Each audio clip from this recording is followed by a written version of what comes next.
Welcome to the Grappling Grappling Rewind podcast.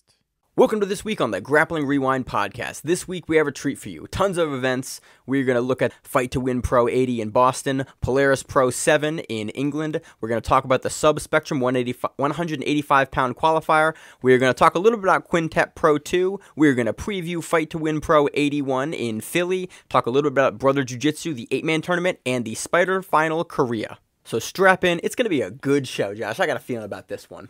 Because I'm Josh, joined with my co-host, Maine, as always. Always. Yes, this will be a very interesting week coming up. Before that, we got some news, though. Yeah, let's go into some news. I got a haircut, finally. Oh, man. It's like the poster child for white supremacy over here. So do you know that I have not got a haircut since we started doing this show? Yeah.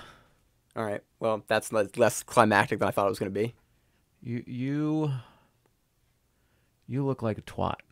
It's not great, but it looks better than it did. More douchey, somehow, than when you had your sort of mullet. Josh, I like to call it the king of the fuckboys. That's what my haircut is now.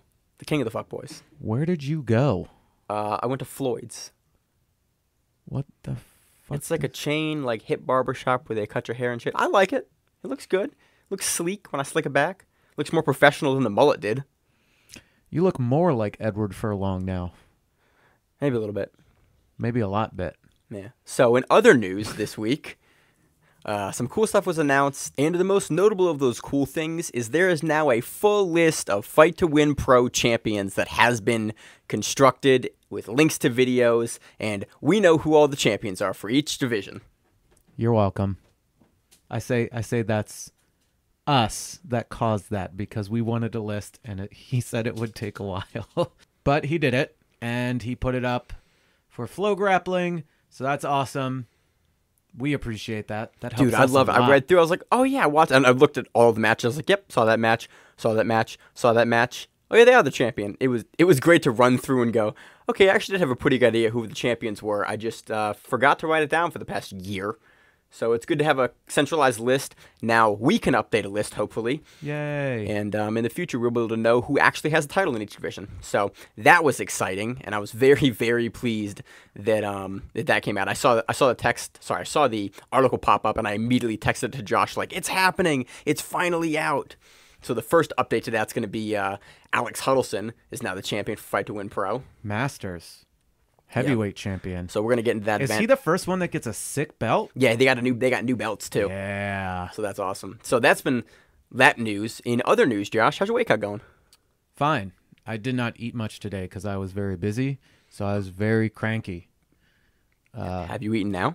Yeah, I ate. Oh, thank God. Okay. I ate before. You would know. It would come across as me just being like, let's just get through this. This was a match. This was a match. All right, this is Grappling Rewind. Bye. I'm happy you ate, man. I'm happy you ate. You're welcome.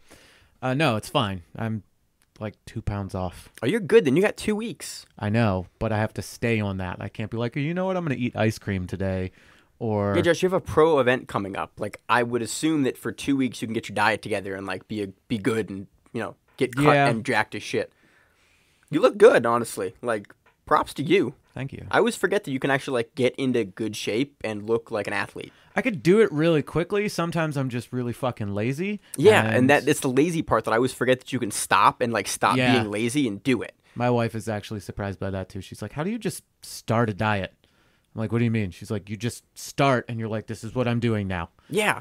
And Dude, that's what I do. It's like, oh, I'm going to get down to this weight. And you just eat healthy for 6 to 8 weeks and then you're just there and it sucks. And then you make the weight and you're like, cool, I'm going to be a fat piece of shit now. It's great.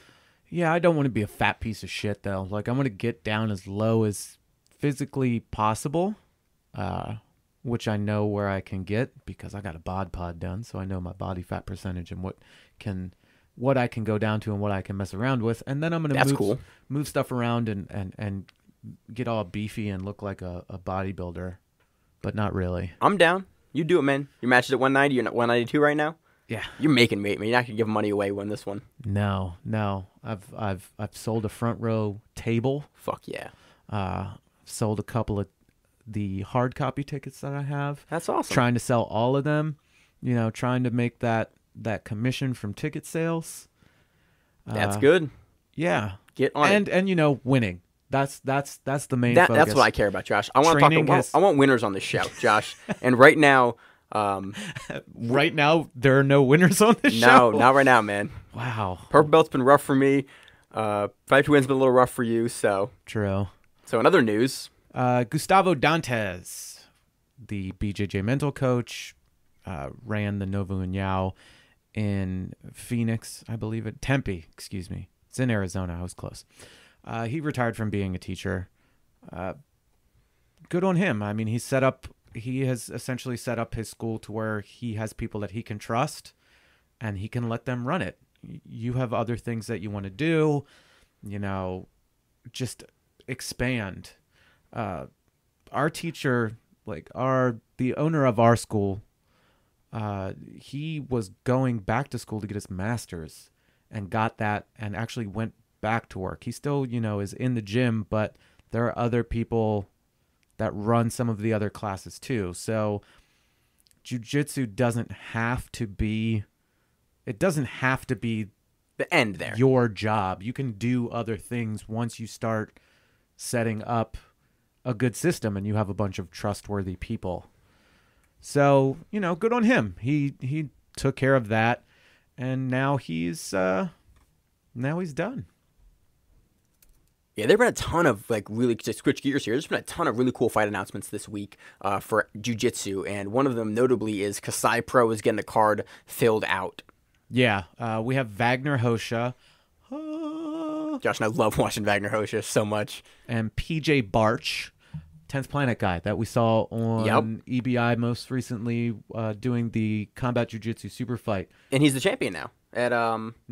Oh, it was a super fight. It was not a title match, and that always threw me off because that's one of the that was a super match, but it wasn't a part of the bracket. It was just a one-off super match. No. It not happened for a title. on the women's EBI card. Yeah, but it wasn't for. We had Martinez for the title, and the other match was just PJ Barch, and there was no strikes thrown. That was this match. Yeah.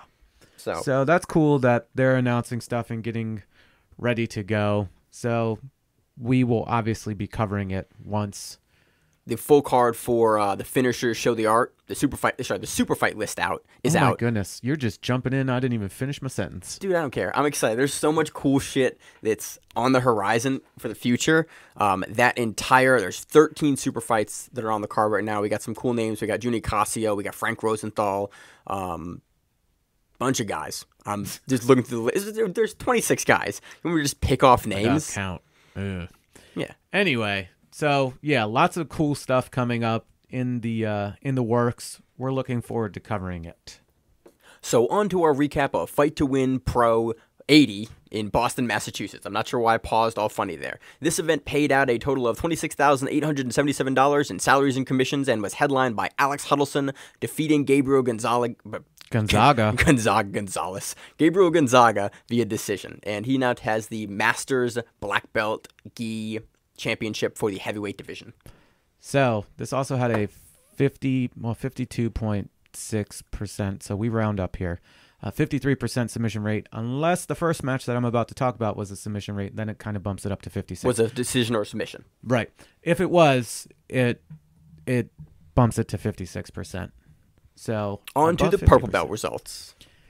Sang Frio defeats Claudio Mar Napoliao. Napoliao? That's a cool last name. That's probably a Facebook name. I don't know. Maybe not. Napolio. Napolio. Jared Hogan defeats Chris DeJesus by decision. Setente Quattro. Oh, man. It's going to be one of these weeks, isn't it, Josh? Mm-hmm. Defeats Will Grostak. Oh, it is going to be one of those weeks. By knee bar. Adam Holland defeats Bruno Sinovic. I bet that's sweet. I'm going to go with Sinovic by decision. That was fight of the night for the purple belts. Dimitri Erickson defeated Moses Montero by triangle. Ashley Cruz defeated Melanie Wilcox by Ezekiel. Chris White defeated Kevin Dos Santos by straight ankle lock. Drewy C. Yeadon defeated Matt Dion by knee bar. And that was submission of the night for the purple belts. Sean Melanson defeated Nick Fritz by heel hook. Sanderson Fragoso defeated John Huang by triangle. Aaron Lamonte defeated Jessica Campolis. I'm going to go with that. By knee bar. Dave Jones defeated Craig Sinelli. That's Greg.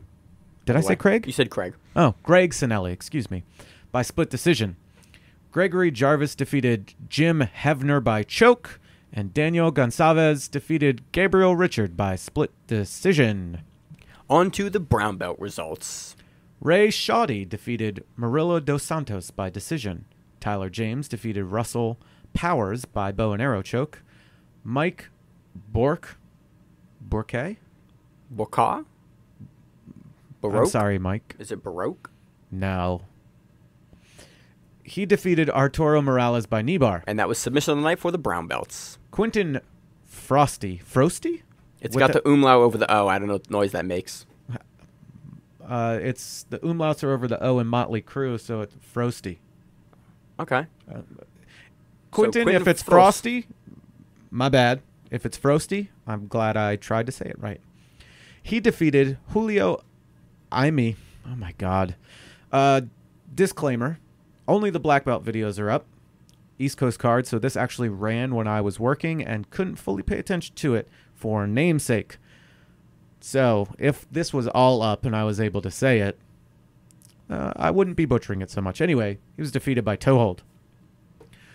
Joe Gadis defeated Aaron Benzerhem by split decision. And that was fight of the night for the brown belts. How did I say that one? Not sure. Adam Roy defeated Jonathan Pastrana by decision. Yeah, my disclaimer is even if I hear the names, it doesn't help at all. So even some of these that I did watch, my input is not necessary here. So Josh reads the names better than when I hear the names. So that's why Josh reads the names. On to the black belt results. Tyler King defeated Matt Santos by decision. Michael Zenga defeated Christian Augusto by decision. Paul Gorman defeated Bruno Braz by flying triangle. And that was submission of the night for the black belts. Let's talk about this one, Josh. This was a fun-ass match. Why was it listed as a flying triangle? Because he fucking flying triangled him. No, he didn't. Yeah, he did. No, he didn't. He Seonagi'd him, which was dope. And then they kind of go back up, and he jumps a flying triangle. And he might have finished with the arm. Am I thinking of this one? Probably. Yep, I'm thinking. Yep. Yeah, he did. Yep, he flying triangle. I was like, I don't know what match you watched, Josh, but I watched this match, and he fucking flying triangled him. No, he threw him and then got on top and then transitioned. No, Josh, he flying triangled him. All right, so we just paused the recording and rewatched the video, and Josh and I still disagree. It's not a fucking flying triangle. Yes, he stood back up, and he just, like, he didn't lift both feet off the mat at the same time. That would be a jump. That would be a fly, right? I think it was flying triangle. He did threw it from the one leg. He did it from the knees. He came up, and Bruno was still on his knees, and he threw the leg over top and then brought him down. Look, I'm just saying, if you're standing and then the next position you end up in is triangle, it's a flying triangle. I don't give a shit if the guy's standing on his back. Like, if you jump the guard and jump over the guard to get a triangle, I consider that a flying triangle. Whatever. So we're in the magic of semantics right now. I thought it was a good match. Go back and watch it. These dudes are fast. Bruno Braz was actually on top for a good majority of this match, and then Gorman just really turned it around and turned it up. Mm-hmm. And he turned up the heat, and all of a sudden hit that beautiful, beautiful Seonagi. You're looking at me like it was a Seonagi, right? It was. Oh, okay. I was looking at you because we kind of talked about it, and I was let you move on to the next name. Yeah, but it was just beautiful, and the transitioning afterwards was amazing. Deservedly fight of the night. Submission of the night for the match. Mateus Gonzaga defeated Thiago Alves by armbar. Different Thiago Alves. Yes. Jared Lawton defeated Richard. Oh, God. I was saying it like 75 times. And then... It's what you think it is. It's the one you think it is. Boucher, right? Boucher? Boucher. The commentary was saying Boucher. Okay, Boucher. By triangle. This is the one that I was thinking about. I was like, flying triangle? No. This is the one where Jared worked from guard the entire time. Pose guard at the beginning. Yep. And Richard just worked to try to pass. And then what Jared did, and I also love doing, is getting the cross-side grip on the sleeve, reaching underneath. And I'm like, bro, throw the omoplata. And I mean, he knows. And he threw that omoplata. And So, by the way, at this point, Richard's standing. Richard up. is standing. Yeah, he's standing. So It's you a have a great- hold on. You're holding the guy down, pulling the guy down, and he throws the omoplata from Richard standing. So it's kind of Right. It's not going to be deep when he lands it. And Richard starts to shuck him a little bit, so Jared immediately throws his leg up and transitions into a triangle, and that's where he finished it. Awesome. Very nice series at the end. It's pretty textbook how to bait someone into giving you the position you want. You throw the omoplata up with the grips you want. He defends it properly, and then you move through the next position and get the triangle. It's cool. It's something you would show someone at white and blue belt level, like, hey, On the ground, not, yeah, well, yeah, standing, not in that yes. position particularly, but the thought process behind it is cool from a teaching perspective. You can show, hey, this is what he's doing. He's opening this. He'll take this if it's available, but if he defends it properly, this is what he's going to move to next when this opportunity is opened up. So that was a cool match. Enjoyed it a lot. Next match. Move. Eduardo Nascimento defeated Anis Al-Hajj by armbar. Michael Alexander defeated J-Jack by Kimura. This was also a very interesting one because J-Jack was in a winning position for most of the match. I mean, he got taken down early in the beginning, and what was even funnier was we were watching it again, and I was like, hey, man, listen to this. And it's quiet, which was cool, and you hear Seth go, I knew this was going to be a good match. Yeah. And The commentary was pretty quiet for large stretches of this event. yeah, it was a little flat. But it was interesting, though, because you got to hear a lot more corner action and a lot more crowd action, which you typically don't get to hear. So the commentary, although was very, very quiet, there was big stretches of it being quiet, you could hear the coaches talking. You could hear what the competitors were doing a little more. It was almost a little more intimate feeling because you could hear all the ancillary noise in the arena. It was kind of cool. Yeah. J-Jack did a whole lot of side riding, Didn't from really that want to throw the hook in. referee's position. Yeah, he didn't really want to attack the back too much. And I'm not hugely familiar with Jay's game. He's controlling really heavy, like front headlock and seatbelt positions, and it didn't really seem to. He would go and he would pull at the close side ankle to try to force a turnover almost at some sections, but rode the back really heavy from like that referee's position for the majority of the match. Yeah, and then he started transitioning over and left his arm kind of dangling, and Michael put on that Kimura grip and turned him over and just cranked the shit out of it. Got the Kimura sweep out of it too. Yeah. So finishes it on top, which is like Well, not a sweep. not a sweep, but he gets the Kimura turnover in that position. I know it is a Kimura sweep. Yes. Great match. Henan Borges defeated Vin Canabaro. God. Canabaro. I've been trying, man. It's like 3 episodes in a row I've wanted to do it with an O name at the end, and I've not done it. By decision. Chris Coogan defeats Pete Jeffries by decision. Bruno Jacare defeated Ryan Clay by decision. Lucas Valle defeated Rafael Carnero by decision. And that was fight of the night for the black belts. Definitely deservedly so. Would you say, Josh? Yeah, I agree. I think it was a pretty high-paced match the entire time. You had a lot of different sub-attempts, a lot of changes of position, a lot of activity, which is, I think, for the fight-to-win rule set, this is the match you show, like, hey, this is what we want you doing. You're in a bad spot, go for a sweep. Go for a sub. You're in a good spot, try to finish the dude. This match... Lucas was on it. Like, oh, yeah. Every time Rafael stood up, he opened his guard and dropped down so he couldn't really get slammed, and then he would start attacking and entangling the legs and trying to sweep or sweeping or coming up. They were both pushing each other right to the edge. There were multiple times where they had to stop them from literally falling off the stage. And I love it when dudes fight to the bitter end of the red, because they have Fight to Win has the new mats and they have that big red bar on the outside. I love when guys fight to the very end and the ref has to stop them. Like, whoa, like they're not just gonna stop. They're gonna keep fighting on a takedown or a sub or a sweep right into the end. And this match was so good for that. Indeed. I mean, it's definitely a good one to watch.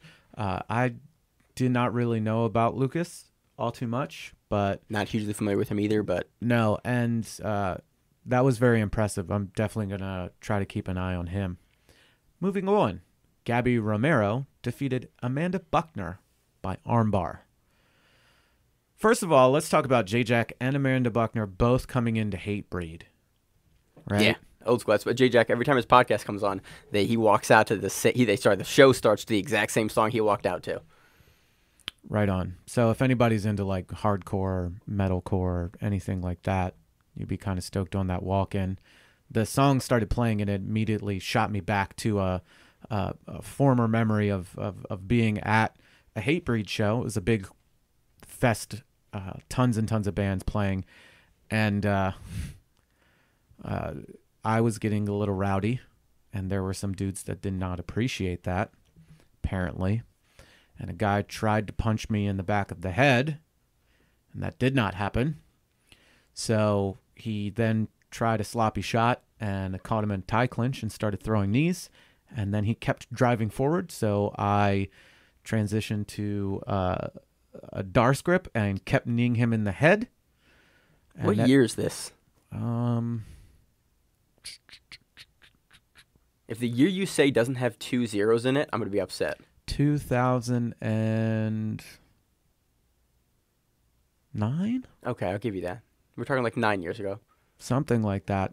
I don't think I had a child at that point. So, maybe it was before that. Maybe 2007 or 2008. All right, that's a reasonable Josh Weinstock, time to be kneeing a guy in the head at a concert. Yes, I was still a young lad. Had even though I trained jiu-jitsu, had a bunch of pent-up aggression still. That kind of leaves you by about late blue purple belt. You're kind of just like, all right. I was still kind of like just really rowdy. Josh, you're still a little rowdy. No, this was pre-kids rowdy. Okay, a little different. So, yes, and all of a sudden, giant arms wrapped around my neck. And I'm like, oh, somebody's trying to choke me. So I did like straight up Gracie Jiu-Jitsu defense where I addressed the arms and I stepped to the side and started to trip. And I saw it was a security guard. So I let go and I put my hands up really quick. And he just walked me over to the side. And he was like, I just pulled you off so you wouldn't hurt him. He's like, I saw you grab that tie clinch and then that front headlock and started kneeing him. I thought that guy was going to die. And then the guy like came running at me and the same big security guard threw him out. So that's what Hatebreed makes you think of, Josh? Dude, I can tell you so many stories about Hatebreed shows and fights. That's a podcast for another day, Josh. 2005 Hatebreed Record Theater, Towson. Oh, yo, that place went insane. One of the bands was like, hey, security, don't mess with anybody or they will fight you. There's hundreds of them and like 10 of you. And security started a fight and everybody fought security. What's up, Baltimore? Come do a show here. You remember Craig that trained? Oh, you weren't there when Craig was there. So one of the guys that we used to train with worked at that venue, and I came to find out like years later that I had punched him in the back of the head and given him a concussion because how it goes was a big fight broke out. One of my friends was like getting attacked by the security. So we all were like, let's pull security off. And Baltimore hardcore scene was like notoriously violent. Yeah. Bands have stopped shows and go, Baltimore, we don't want people to die at this event. You have to be less rowdy. Rachel talks about that. Going to shows where the band's like, yo, you've got to like calm down. Yeah. And I was running towards the security to just break it all up. And another security guard looked like he was about to hit somebody else. So as I was running, I punched this guy in the back of the head, and it looked like he just dropped, and I was like, cool, and I kept on going. Years later, going to an in-house tournament, telling this story to this guy, and he goes, fuck you, you gave me a concussion. I was like, oh, that was you? I knocked you out? He was like, no. I fell forward, but I didn't go all the way to the ground, and then I stood back up, and then I walked away, because the room was spinning and I did not feel good. I was like, sweet. Josh, this story doesn't really paint you in a good light, Just hey, FYI. Again, this was like 2003. I was like 18. Okay. Just so you know. 17. Like I can cut this from the show. No, leave it in. I don't care. Making sure, make you sound like a piece of shit. Yeah, I was a piece of shit teenager. We did all sorts of. So I have lots of stories. So that was this match. On to the next match. Yeah. Gabby just went to town. She hit the takedown and transitioned to side control, rode it, and then got that armbar. Joe Apadesano defeated Rick Hahn by split decision. And Alexander Huddleston, as Maine said earlier at the beginning of this breakdown, he defeated Gabriel Gonzaga by decision, becoming the Masters black belt gi heavyweight champion. That is a mouthful. Yeah. I said it. I was like, man, this keeps going on. Yes, that's a very long title, piece of text. That was Fight to Win. Good card. I enjoyed it. Yeah, you know, it was a fun thing. It was a fun one to watch. The pacing was really good. Nice submission rate. Yeah, I'm super amped. I love, like, as Fight to Win gets closer and closer to Baltimore, I get more and more amped just like about Fight to Win. They're in Philly next week. Super excited about that card. Then they're in Baltimore. A bunch of guys, like, as they move closer down the East Coast, it's people that I know and people that I've seen, people where we are in the region familiar with. So it makes it that much more special and exciting. So the only thing it makes difficult is actually viewing it while at work. For me. Yeah, it starts a little earlier sometimes, and I'm like, oh, shit, like, we are in the black belts already. Yes. And it sneaks up on you. So, it does. Great event. Go back and watch it. Nice submission percentages, some good matches to go watch, and that does it for Fight to Win Pro 80 in Boston, Massachusetts. So, on to our recap of Polaris Pro 7. This event was headlined by Gilbert Dorino Burns versus Gregor Gracie. Indeed it was. It was an excellent card, too. Dude, it was the main card was fire. Yeah. So let's start with the preliminary results. Miha Perejovic defeated Jamie Scott by knee bar. This was, by the way, not streamed on Fight Pass. The preliminaries are always streamed on Facebook, and for this one, it was streamed on, like, joe.co.uk. Facebook, I think is what it was. Yeah. I think it was like some other sports thing that they got in contact with. So I had to look around for it just a smidge. Yeah. It's a short, I think it's about an hour and a half. Something like that. It's good, fun matches, so. Pedro Bessa defeated Dominic Diabic by armbar.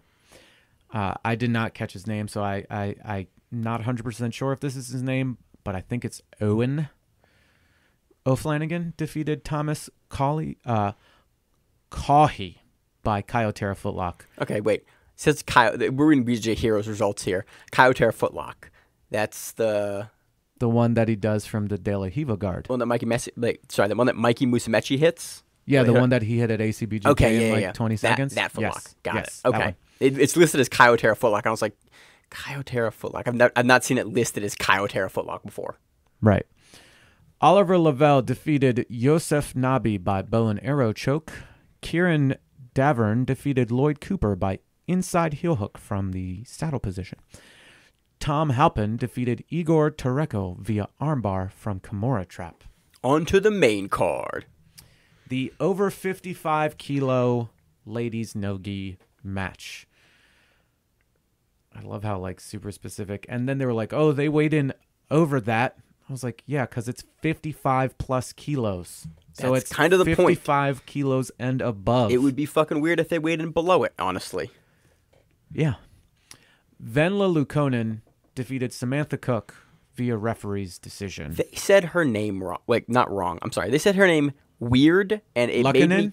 Yeah, they said it differently. I don't know. Well, they said it both ways. They said Lukonen, and then they said Lukonen. Because after the announcer announced Lukonen. Yeah, that's what the announcer announced, Lukonen, and I went, have we been fucking up her name for this long? Because Lukonen makes sense to me. It's a long U sound because there's two U's.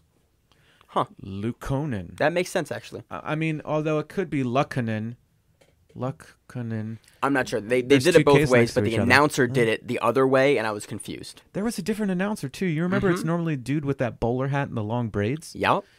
It wasn't that guy. It was like a kind of a clean-shaven... American-sounding dude? A little bit, yeah. Yeah. Jumping into the welterweight tournament semifinals. Oliver Taza defeated Lachlan Giles by referee's decision. This was an interesting one, too. Again, we assumed that they were going to attack the legs, and they did. Taza was just on point, staying ahead of him. Again, I agree with his referee's decision. Taza just more active, more controlled, had more attempts. He just was kind of a step ahead of Lachlan. Yes. And I was personally surprised. I don't know why. For some reason, I felt that... I thought going into this, we'd see a little more from Lachlan. But again, Taza's really good, and that was evident here. And, you know, he gets by Lachlan. Ross Nichols defeated Nathan Orchard by referee's decision. Nathan had a lot of trouble passing that shin-to-shin guard that Ross Nichols was implementing. Like, don't get me wrong, Ross's game was on point. He was just in there, just on fire with sweeping. And Nathan a lot of times would like try to do that almost Gary Tonin reach over for the Kimura. And like the long arm where you kind of extend, almost overextend to reach for it. Right. But it only worked once. And it wasn't the first attempt that he did. It only worked once, and he repeatedly got swept from that position. I think it works for Tonin because Tonin's so freaking fast. Like, he has success with that because Tonin has a couple other options off of that if it doesn't work. Like, he's looking to have you kind of change your base on that to address it. And Nathan just didn't have as much of that when he'd go for it. It seemed like he was going for that as a legitimate sub-attempt, not necessarily as like a transitional position. Yeah. I mean, and don't get me wrong, that was his game. I think he could have done some things differently. He came immediately forward a lot into Ross's shin on shin and was like trying to pass coming forward as opposed to trying to get that shin off of his by circling his foot or cutting at a different angle. Which is kind of how you had to pass shin to shin. Yeah. It's very, very hard to pass shin to shin. Especially people that are through. Really good at it. Yeah. So, you know, and Nathan also, he kind of had a Jesus look to him. He's getting long. His hair's getting a little long. And he wasn't wearing a shirt, had that little beard going. Well, I personally like the shirtless guys. Like, I respect something about, like, watching those old school ADCCs where the guys are just, like, MMA. I like that. Okay. Josh is giving me a real slanty-eyed look because I said that in a super weird way. Yeah. But I always love it when a dude rocks no rash guard in a pro event. Something feels, like, legit about it. I've done that before. Were you super fat? Yes. Ugh. And I was wearing Valley Tudo shorts. Yo, man. That's just rude. It was an ultra heavyweight match. It was great. That's like double rude. Right. So onto the featherweight tournament summit. So what we're going to see now is we're going to see Oliver Taza go against Ross Nichols. And Josh was saying he thinks that's going to be Polaris 9, not Polaris 8. I thought that's what it was announced as. Maybe I misheard it. I'll have to go back and listen to it. And I'll readjust it if necessary. Featherweight tournament. Ash Williams defeated Masakazu Imanari by referee's decision. Masakari did not look urgent until... Masakari? What'd I say? Masakazu Imanari? Imanari. Let's call him Imanari. Man, I continue to butcher names this week. Yes, you do. He didn't look really urgent until the last minute of the 30 seconds of the match. The urgency wasn't there, and it was odd. We've seen that from Imanari in the past. He's 41 years old. I get that, but Barry Yoshida's that old?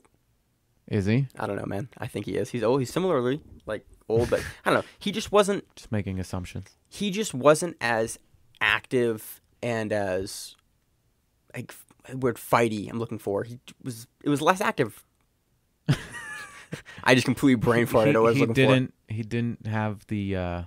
Oh, now your brain fart just jumped over to me. What's up, Josh? I got you. The will to fight wasn't there until the end of it. It was a much slower paced match from him than I was expecting. Yeah. So Ash Williams moves on to the finals, and then we come up with Nicky Ryan defeating Phil Harris by armbar from the triangle. This was the most impressive performance that I've seen from Nicky Ryan to date. Yo, he was on the move. He was coming after Phil Harris on his butt. Nicky Ryan has gotten so fast. It's crazy. The speed. 17 years old. Dude, the speed that he sets up that triangle. Both times. Yeah. Like, he gets around. He was in. He was out. He was back up. The hips were above the shoulders. The legs were over the arm. He is going to be a fucking... He already is a fucking monster. And they joked about on commentary that he was still a purple belt. Yeah. Like, oh, he's technically still a purple belt. But yeah, it's like he hasn't competed against a purple belt in what? 3 years? 2 probably years? Has, but still, it's besides the point. He looked great doing it. No, he didn't look great. He looked like he's going to be a dude that we are going to see continue to just trump guys moving forward. This was hands down the best performance we've seen from Nicky Ryan in his career. Like on that stage, on the main card, as like one of the big guys in another country. He didn't have his coaches there. No, he didn't. Which his mom was in his corner. Yeah, I think he had was it who did he have in his corner? He had one of the guys in the main card in his corner. I forget who it was. Yeah. They said it on commentary. I'm blanking on who it is. But, dude, he looked so good. He's getting bigger. He's got that good jiu-jitsu body where his arms and his legs are a little lankier. Like, we'll see how he does going forward. So it's going to be Ash Williams versus Nicky Ryan in the finals of the featherweight tournament. A catchweight main event match. Gilbert Dorino Burns defeated Gregor Gracie by slam. They have it listed as high elevation takedown. Comma. Gregor landed on his shoulder and was unable to continue. Did his collarbone break? I have no idea if it did. Like, he looked in pain. He posted. That was the thing. He stuck his arm out, and he missed it. He's lucky he didn't like post it and it break his arm, but he took it all on the shoulder, hard on his shoulder. And to Dorino's credit, he pretty much immediately stopped. Yeah, I think I assume that I couldn't hear it on the event itself, but I assume Gregor made some sort of noise or said something, or he heard something crack, because Gilbert kind of goes and they both kind of stop, and you see immediately that Gregor's in some pretty significant pain, and you see Dorino go, ooh, like, yeah, you're not great right now. Yeah, he got behind him fairly quickly, and this is in the like last minute or so of the match. Oh yeah, this is at the end, and he lifted him up and just dumped him, and that was that. I mean, my dude he was angry coming off of that TKO loss. Dude, I was impressed that Dorino looked as good as he looked. What is it, a week, 7 days after getting TKO'd? Yeah, he's got another super fight coming up. He's on the Philly card. Uh-huh. He's versus Nick Calvanese. Uh-huh. 2 weeks in a row. Damn, dude. My dude doesn't stop. Dorino, getting it done. Excellent card. Good thing to watch. Oh, I know there was a lot of decisions. It's not very long. There was still a lot of good jiu-jitsu to watch. You can pick up tons of stuff. Great card to watch. If you can, watch it. No, if you can. Watch the Nicky Ryan match. Definitely. I'm just saying, Definitely. This is a match that Nicky's looked good in the past. This match is going to be a part of his highlight. It's like, oh, damn, this is when he turned that corner and became like a legit huge guy. Yep. So that was Polaris Pro 7. So on to the halfway point of the Nagoya Basho for sumo. Yay. Okay, so let's get this out of the way. No Yokozunas now. All going Cujo. None. Zip, zero, nada. Kisen Isato is out, Kakaryu is out, and Hakaho is also out. Hakaho hurt his foot. Kakaryu hurt his ribs, and Kisen Osato was a no-show from the beginning. Kisen Osato is Kisen Osato. Oh, also, Tochinoshin is also out. That sucks. Bums me out. He also sort of injured himself, but there's possibility of him coming back. Yeah, potentially he's not going to be out the entire Basho. He'll be out for a portion of the Basho, a couple days maybe, and then he'll get back in. And but right now he's 5-2-1, so pretty decent record. He can still get a winning record off of this one. So it'll be interesting. What's really interesting is Mita Keumi, there we go, is in the lead at 8-0. Here at Sakawake. Yo, he has been on fire this Basho. It is great. He's coming at fools. There are a few people that are nipping at his heels, such as Endo, who is at 7-1, looking good at Maegashira 6 right now, as well as Asanoyama at Maegashira 13 at 7-1. After that, you've got your grab bag of people. You've got Tochiozan at 6-2. Ryuden's at 4-4. Both newcomers, Koteko and Meisei, are at 2-6. At Maegashira 14, Maegashira 16. Yep. At Maegashira 5, you have Yoshikaze at 0-8. That's a rough Basho for him. Yeah. And then you got a lot of people that are 4-4, 3-5, 5-3. Goeido's up at Ozeki at 5-3. Yeah, he's had a rough go of it so far. He's got it. He has to have at least 8 wins to keep that position. He's on the blacklist to be demoted if he does not. Also known as Kadoban. Kadoban? Yeah, I think Kadoban. That's What the translation is, or no idea what the translation is, but it's essentially it's like, here's your warning. If you lose, you're getting bounced from the ranks. so he'll go down. He'll go down to the second waka or Komusubi. It all depends. Okay.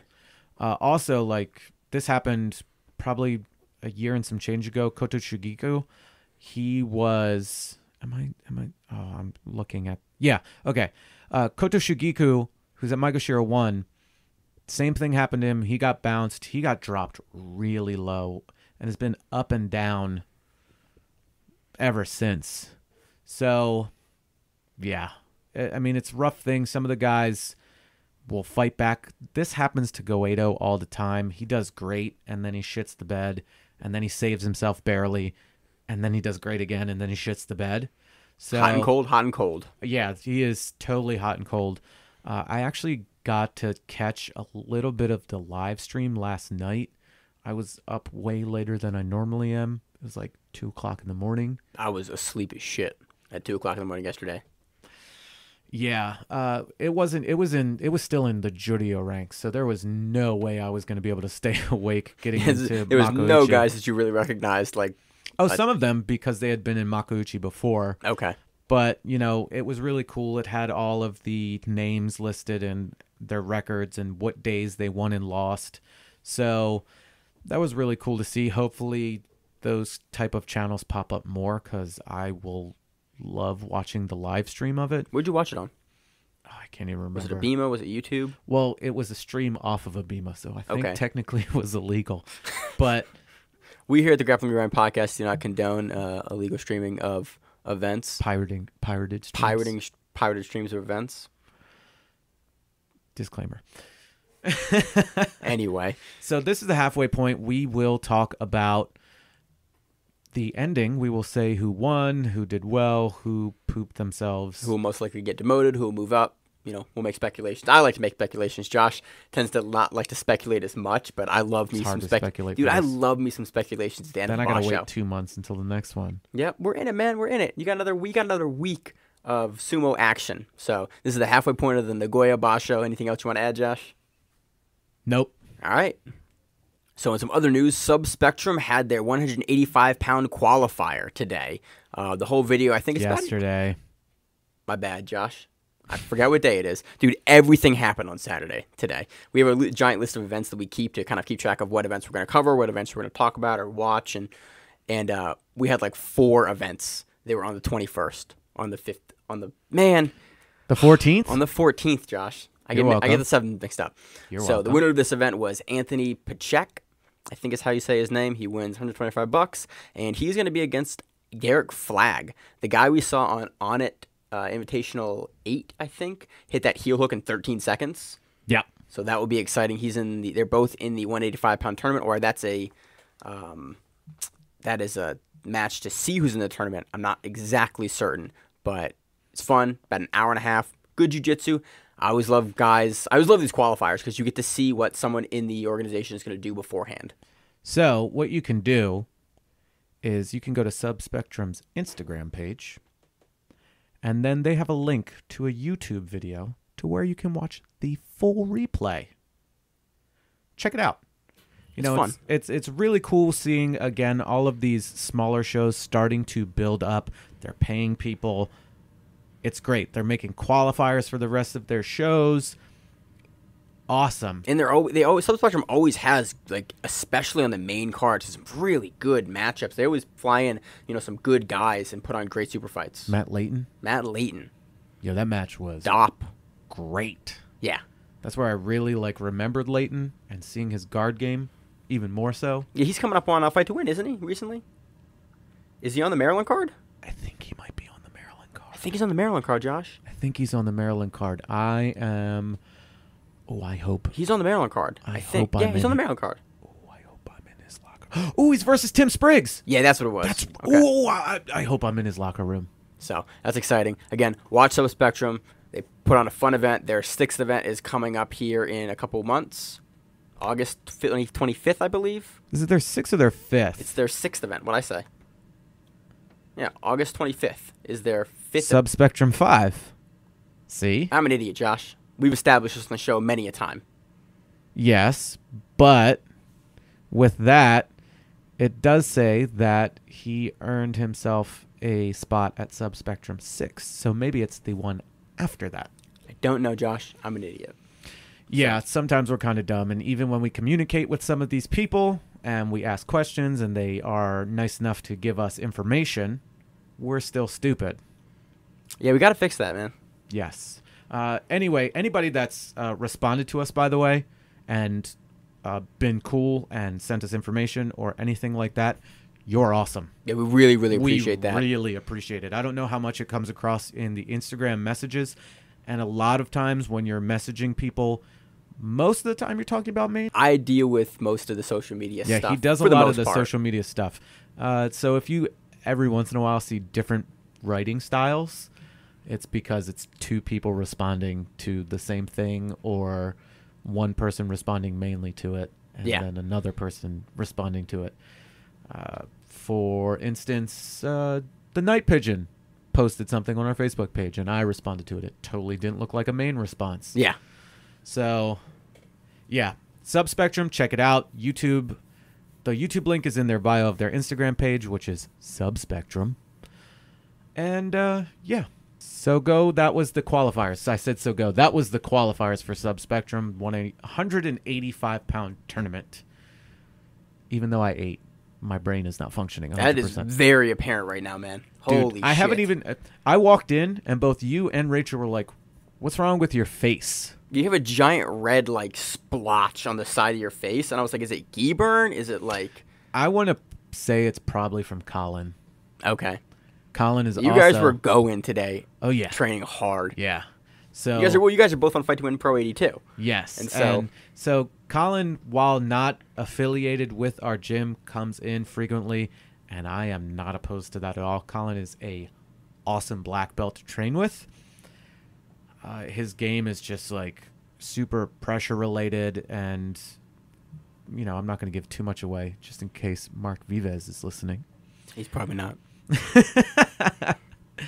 But no, he's a great guy to train with, and he actually messaged me Saturday night and goes, Fight to Win Pro training? I was like, hell yeah, dude. And he goes, sweet. He goes, no rounds off. And I immediately looking at it, sighed. I was like, yeah, no rounds off.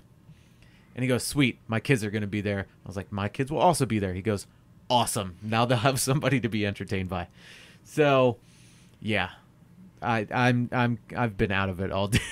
Yeah, man, I saw you this morning, and it was like you were kind of out of it this morning too. So, eat more, Josh. Like, don't eat too much, but give you that brain fuel. Yeah, I kind of messed around. I had a very, very light breakfast and a lot of coffee, and then I didn't eat again till like 7:45. Yeah, that's not good for your body, Josh. No, it's not. You're like 2 pounds off, man. You can be eating cheesecake at this point. No, I cannot, because that's my problem as a former fat person. I can't just have one. They're like Pringles. I will eat an entire cheesecake. Dude, I can eat one chip out of a bag. I'm apparently a sociopath. I didn't know that that's like a crazy person trait. Like, just eat a chip and then walk away and not come back to that chip the entire day? I can, like, the bag of chips, open a bag, like a new bag of chips. A big or a snack pack size? Any size bag. I can just do it. Just open, have a chip, and then like, cool, that was nice, and like go about my day. You're just awful. Yeah, I know, man. That's all it is. I realized like at my mid-20s that is a super weird trait, and that it makes me a crazy person. Although I used to do something really dickish and open up those like snack pack things, the jelly candies they'd have like Scooby-Doo or Mega Man or whatever was on it. And I would look through them and find the ones that weren't sort of translucent, the ones that were more of an opaque color. Mm-hmm. I always thought they tasted better than the rest of them. I would eat those out and then tape the pack back up and put it back. Nothing about these stories today surprised me about you.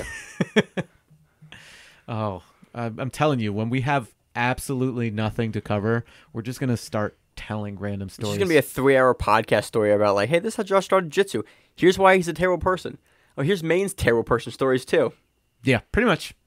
All that right. was subspectrum Yeah, qualifier. we're way past that at this point. Yep. Well, I'm just going back to it. So on to Quintet Pro 2. So in hindsight, this event occurs on Monday, and we didn't preview it last week like we were supposed to.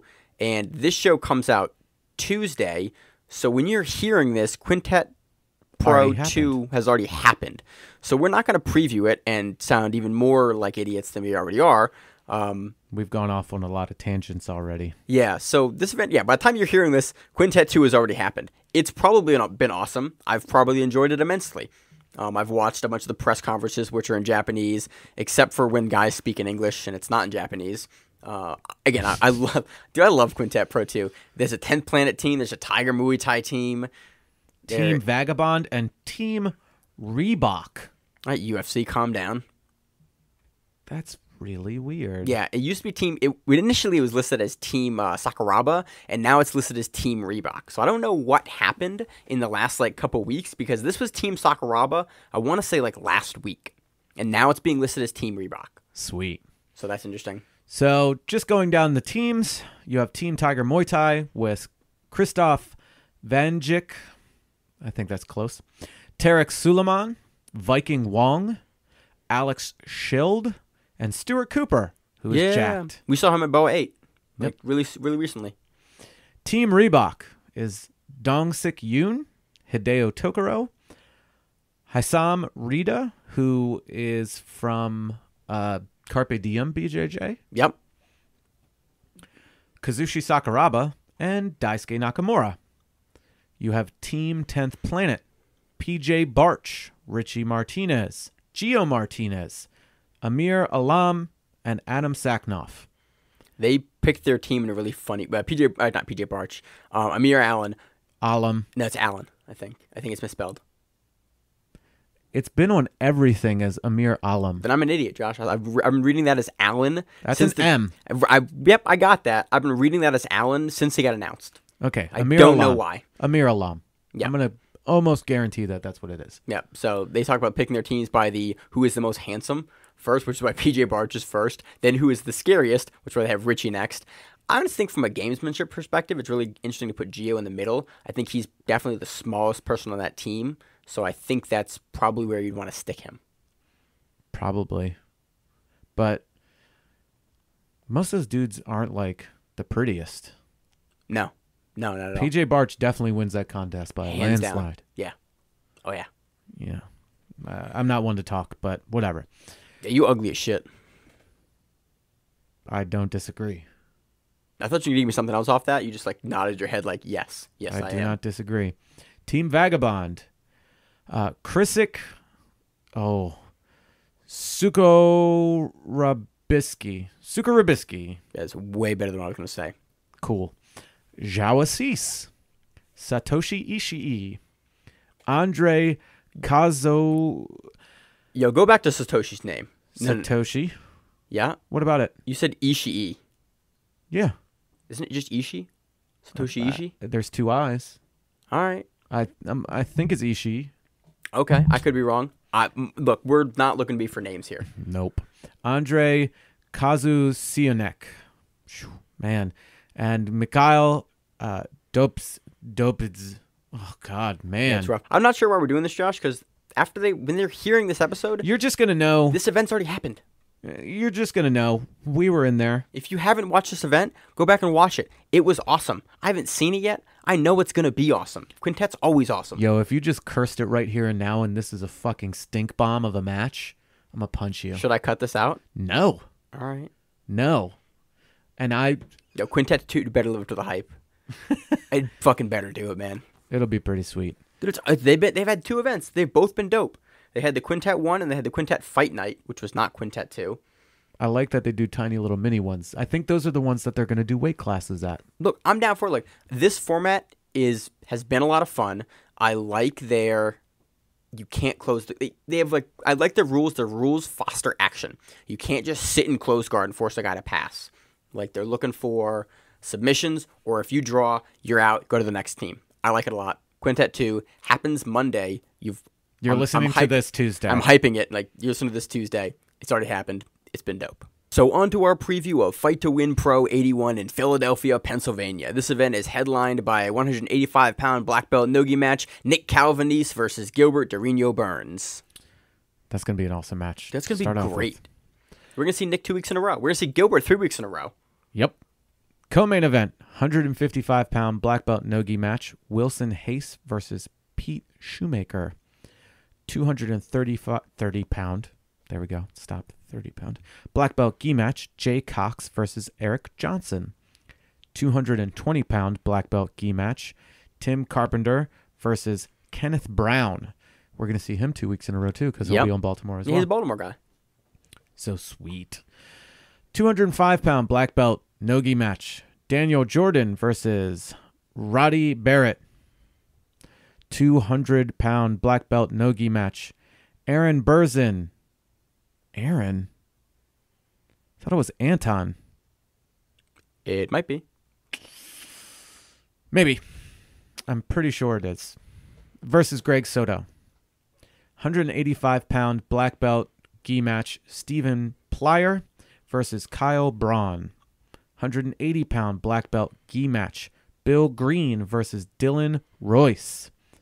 175-pound black belt nogi match, Michael DePerio versus Enrique Galarza. 170-pound black belt gi match, John Nelson versus Dave Sulkin. 168-pound. Again, with the weird weight classes. What the fuck? Black belt gi match, Dom Holskins versus Daniel Tavares. Is that Hoskins or is that Holskins? There's an L right there. I know, but Holskins. Okay, making sure it wasn't the Dom we're used to seeing. It might be Hoskins. Yeah, because we see Don Hoskins all the time. So you've been on Fight to Win a couple times at this point. How do they choose the weird weights? What's the deal with that? You send what you want to compete at, and they get you competing. They find somebody to match you up with. So one of those guys said like, I'll go down to 168, or I want to go to 168. Maybe they just agreed on it because Seth normally sends you a message right beforehand. Asking, like, do you want this match? Like, he sent me the message and was like, here's this at this weight. And I was like, okay, well, that's 5 pounds heavier than I set myself up for. Cool, whatever.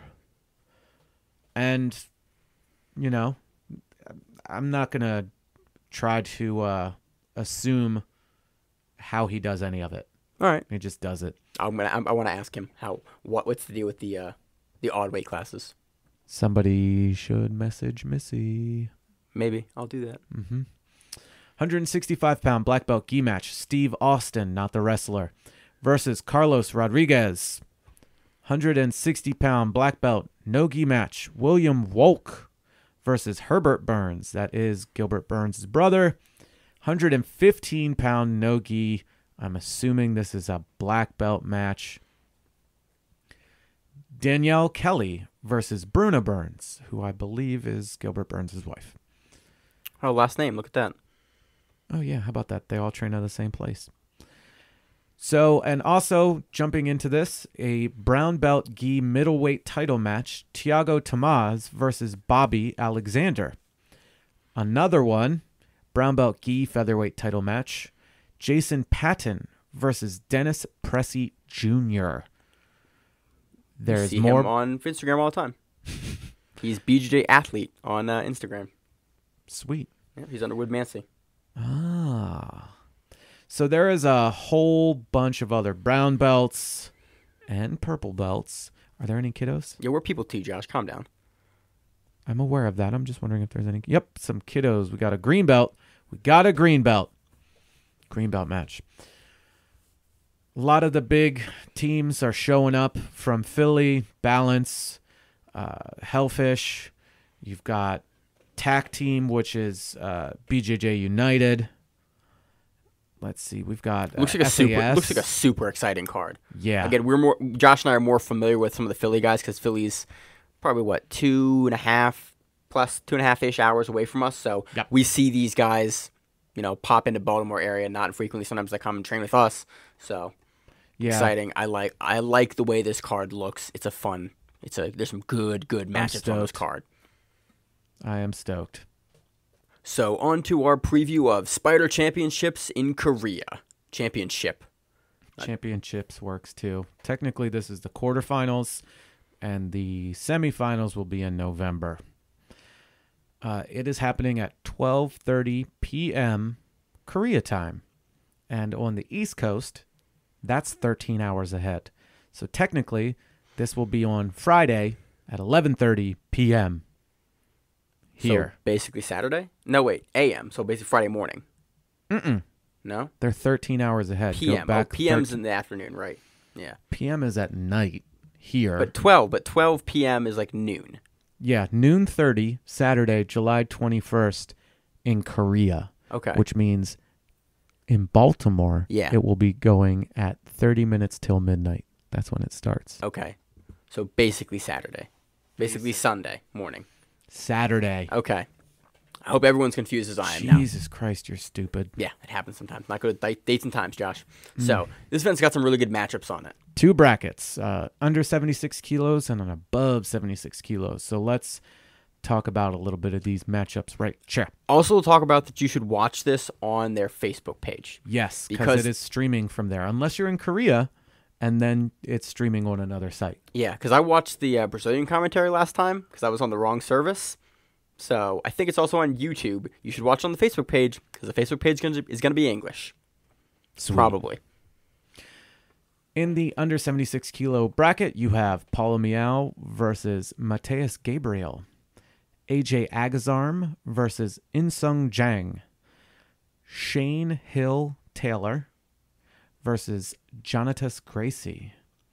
And Masahiro Iwasaki versus Hugo Marquez. Yo, that's a great bracket. That's an amazing bracket. Fantastic. Like, holy shit, that's a good fucking bracket. So I'm wondering if it's literally just the one match and then the 4 winners move on to the semis. I'm not as familiar with Spyder and how they exactly run their bracketing, but even those 4 matches we've just seen, like, that's some crazy shit. Yep. In the plus 76 kilo division, you have Vinicius Ferreira versus Charles Negromonte. Kanan Duarte versus Mateus Godoy. Craig Jones versus DJ Jackson. We get to see it again. The rematch, that was what? That was BOA 8. That was a couple weeks ago. I want to say that was less than a month ago. This is in the gi, if I'm not mistaken. Which is... There was some really funny comments from Craig Jones on Instagram about this. Like, is this in the gi? Oh, yeah. And then you have Victor Hugo versus Tommy Langacker. This is really both these divisions are superstar divisions. God damn! Like every match has a guy that could headline a card somewhere else. And yes, for the English commentary, it says the Spyder Championship Facebook page. The Spyder Korea Facebook page is for Korean. And for Portuguese, the Spyder Korea YouTube page. Yeah, that's why I was looking at the Portuguese commentary last time because I found it on YouTube. My bad. Yeah, so that'll be a banger. That's an amazing event. Like, looking forward to that one, and I'll be able to catch it right as I get off of work or a little bit afterwards. But still, that's gonna be dude. Sweet. Facebook has been killing it with like really good grappling recently. Not Facebook itself, but like people are streaming to Facebook more and more and more, and I'm super happy at it. I don't have problems with Facebook streams very often, so props. I'm excited about that. So Brothers Jiu-Jitsu is having an 8-man tournament that is going to be streaming on Jams Partridge, his personal Facebook page. Some fun competitors on this. We got Keith Krikorian, who we've seen on Subspectrum. We've seen him on EBI. He was the qualifier for EBI a couple events ago. Champion of Subspectrum. Yep. 2-division champion, I think. He's 55 and 45. So Keith Krikorian versus Hunter Edwards. We have Connor Dibbler versus Santos Vargas. We have Troy Russell versus Michael Ashpole. And we have Jordan Peitzman versus Elijah Carlton. So the funny thing is Jordan Peitzman is the gentleman that runs Subspectrum. So potentially we could get Keith Krikorian, who is the champion at Subspectrum, versus Jordan Peitzman, the promoter of Subspectrum. So it's like that could be a fun match.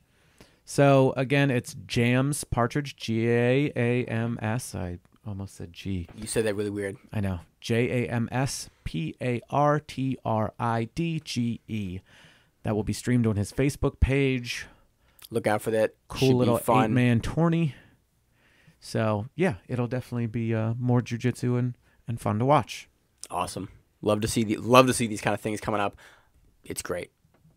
So that's been this week on the Grappling Rewind podcast. Tons of great events to watch. Tons of great stuff going on. Exciting time, coming Josh. up. What's coming up? Tons. Oh, you said winter is coming. How did you get winter is coming Dude, from tons? It's been a long day, man. As per usual on Sunday night at, what is it? Oh, it's 11:26 right now on Sunday night. Yeah, long day, but it'll be a fun week looking into all this stuff, watching all of it. Whew. Yeah, so let's get some things out of the way.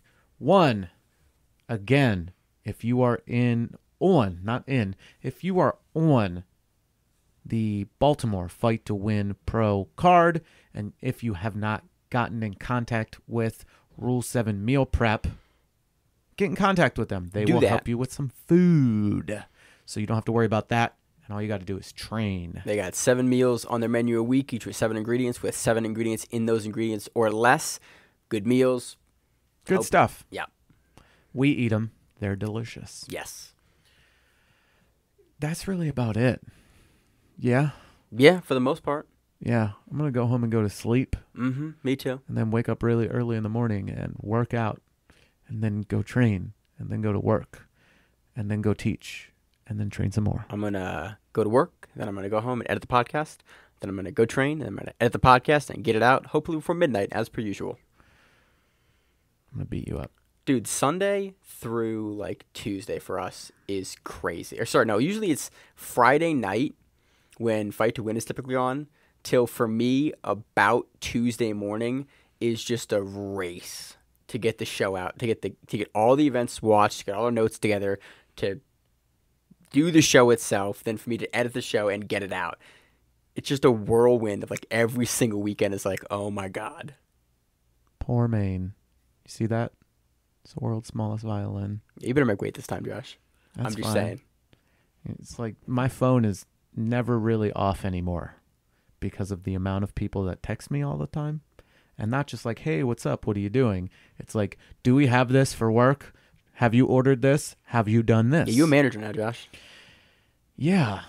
And I have to keep people in. I have to send a text right now that I'm talking about it, to one of our dishwashers to make sure that he comes in. So this has been the Grappling Rewind podcast. That's Maine. I'm Josh. See you on the mats.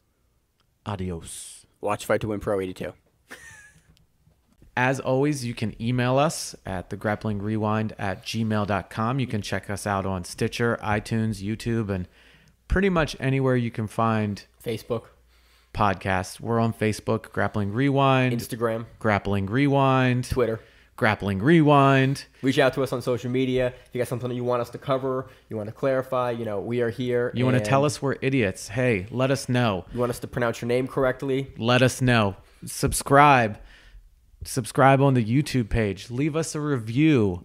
Helps us out a lot. It helps us out. And, it eventually will help you out. We like to give back. We're doing this as something that isn't done. So help us help you. Again, as always, I'm Josh. I'm Maine.